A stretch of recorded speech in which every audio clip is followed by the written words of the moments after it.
All right, Levi Leipheimer. Well, first of all, congratulations on the team time trial victory. That's 2 time trial Tour de France time trial wins. I want to talk to you a little bit about that, but first, you just crossed the finish line here at stage 5. Looked like an extremely difficult day out there. Well, first, thanks for the congratulations.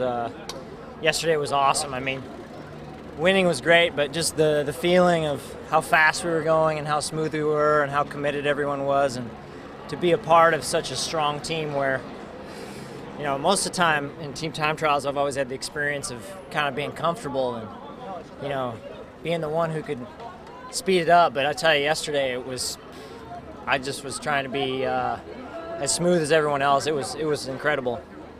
Today was really stressful. One of the more stressful days of the Tour de France. You know, I think the organizers are playing with us a little bit, designing a course like that. You know, it's part of bike racing, though, is fighting in the wind, and today it was all about the wind. And I mean, we were fighting from the neutral to the finish line here, and sometimes even after the finish, guys just don't turn it off. You know, they're trying to get to their soigneur first, but yeah, super stressful day, and glad it's over. When you say it was stressful, obviously the wind makes it stressful, but the teams are also what's making it stressful. We saw Cancellara at the front with 40K to go, giving it gas. I mean, which teams were adding to the stress, and what were their motivations?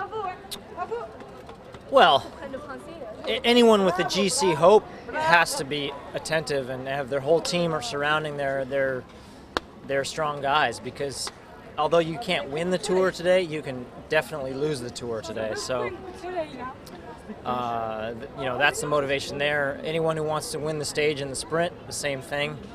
To tell you the truth, I'm surprised those guys stayed away. You know, we were never really chasing full gas, but the pressure was always on from behind just because everyone was nervous and they didn't want to get caught out in the wind. And I think you saw that at one point it was in 4 groups. And that's not because, you know, people just aren't paying attention. It was just because of sheer physics of it that it's going to break because of, you know, the way it stretches out and we hit the wind, and everybody wants to be in the front. It's not possible. Can you talk a little bit about the dynamic between Astana and Saxo when there's a virtual, there's a tie on general classification? Saxo may have the jersey, but your team certainly has to ride as if you have the jersey. Yeah. Is that correct? Yeah, I mean, they have the jersey, and you know, this is the biggest bike race in the world, and when you have the jersey, you can't ask for any more publicity for your sponsor. So any team will take that. In fact, the only time you ever give that up is you have to be damn confident you can win the overall, and not too many teams could say, yeah, we took the jersey, but we're going to try to give it up just to save the team because we're confident we can win, and I think we're one of them. I don't think Saxo is one of them. They can't be so confident. So, you know, they're happy to stay in the jersey. We're happy not to have it. I'm sure you've been asked the question a million times with the leadership with Armstrong and Contador. I'm going to try to pose it a slightly different way. After the team time trial, you take a look at the general classification, look at guys like Menchoff, Sastre, Evans falling down. You see so many Astana names in the top 10 of the GC. What is the feeling within the team with so many cards to play at this point in the race? We have to keep all those cards on the table, all our options open as late as possible into the race. The race will decide who's the strongest of those 4 or 5 riders that we have in the top 10.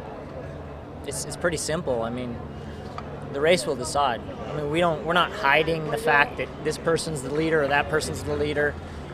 It's just tactical sense to keep everybody in play as long as possible. Well, last question.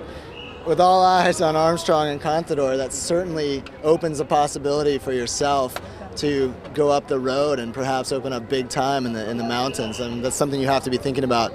Well, you know, there's always that possibility. There's a lot of control in the Tour de France. Every team has interest, and someone always wants to chase. So the likelihood of that happening is pretty slim, but never say never. Thanks for the time, Levi. Yeah.